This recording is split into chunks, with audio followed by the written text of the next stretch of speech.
Slow put the glass ಇಲ್ಲಿ ಮೇಲೆ ಇಡ್ತೀನಿ ನೋಡೋಣ ಏನಾಗುತ್ತೆ, ಆಮೇಲಿಂದ ನೋಡೋಣ ಏನಾಗುತ್ತೆ.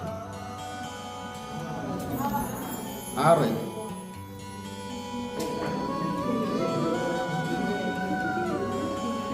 ನೀರ್ ಮೇಲೆ ಯಾಕೆ ಬಂತು? ಏನ್ ಕಡಿಮೆ ಆಯ್ತು ಇದ್ರೊಳಗೆ? ಗ್ಲಾಸ್ ಒಳಗಡೆ ಏನ್ ಕಡಿಮೆ ಆಗಿದ್ದಕ್ಕೆ ನೀರ್ ಮೇಲೆ ಬಂತು? ಆಕ್ಸಿಜನ್ ಅಂದ್ರೆ ಗಾಳಿಯ ಒತ್ತಡ, ಪ್ರೆಷರ್. ಗ್ಲಾಸ್ ಒಳಗಡೆ ಏನಾಗಿತ್ತು? ಕಡಿಮೆ. ಯಾವುದಕ್ಕಿಂತ ಕಡಿಮೆ ಆಯಿತು? Atmospheric pressure. ಇದ್ರ ಸುತ್ತಮುತ್ತ ಇದೆಲ್ಲ ಆ ಪ್ರೆಷರ್ಗಿಂತ ಇದ್ರ ಒಳಗಡೆ ಇರ್ತಕ್ಕಂತಹ ಪ್ರೆಷರ್ ಏನಾಗೋಯ್ತು? ಕಡಿಮೆ ಆಗೋಯ್ತು. ಗಾಳಿಯಲ್ಲಿ ಆಕ್ಸಿಜನ್ ಅಂಶ ಎಷ್ಟಿರುತ್ತೆ? ಆ ಒಳಗಿರ್ತಕ್ಕಂಥ ಒತ್ತಡ ಕಡಿಮೆ ಇದೆ, ಹೊರಗಡೆ ಇರ್ತಕ್ಕಂಥ ಒತ್ತಡ ಜಾಸ್ತಿ ಇದೆ. ಅವಾಗ ಏನಾಯ್ತು? It's sucks water. ಅರ್ಥ ಆಯ್ತೇನಮ್ಮ?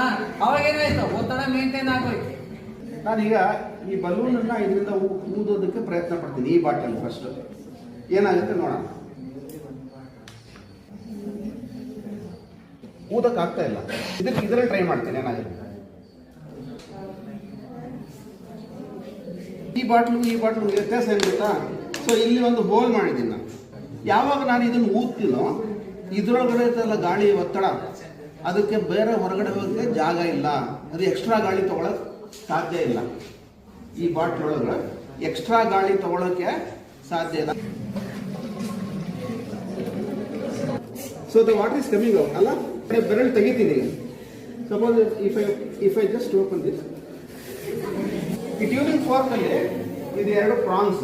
So when I hit tuning fork, ಶಬ್ದ ಕೇಳಿಸ್ಬೇಕಾದ್ರೆ ಇದ್ರದ್ದು ಫ್ರೀಕ್ವೆನ್ಸಿ ಮೇಲೆ ಡಿಪೆಂಡ್. ಯಾಕಂದ್ರೆ ಸೌಂಡ್ ಎಲ್ಲಿರಬೇಕು? ಆಡಿಯಬಲ್ ಫ್ರೀಕ್ವೆನ್ಸಿ ಇರಬೇಕು. ಈಗ ನಾವು ಮೇಡ್ ಒಂದು ಸ್ಲಿಟ್ ಈ ತರ ಒಂದು ಶೇಪ್ ಅಲ್ಲಿ ಕಟ್ ಮಾಡಿದ್ದೀನಿ. ಈಗ ನಾನು ಏರ್ನ ಇದಕ್ಕೆ ಬ್ಲೋ ಮಾಡೋದು ಏನಾಗುತ್ತೆ ನೋಡೋಣ. ಒಳಗಡೆ ಎಳ್ಕೊಳ್ತೀವಿ. Let us see what happens.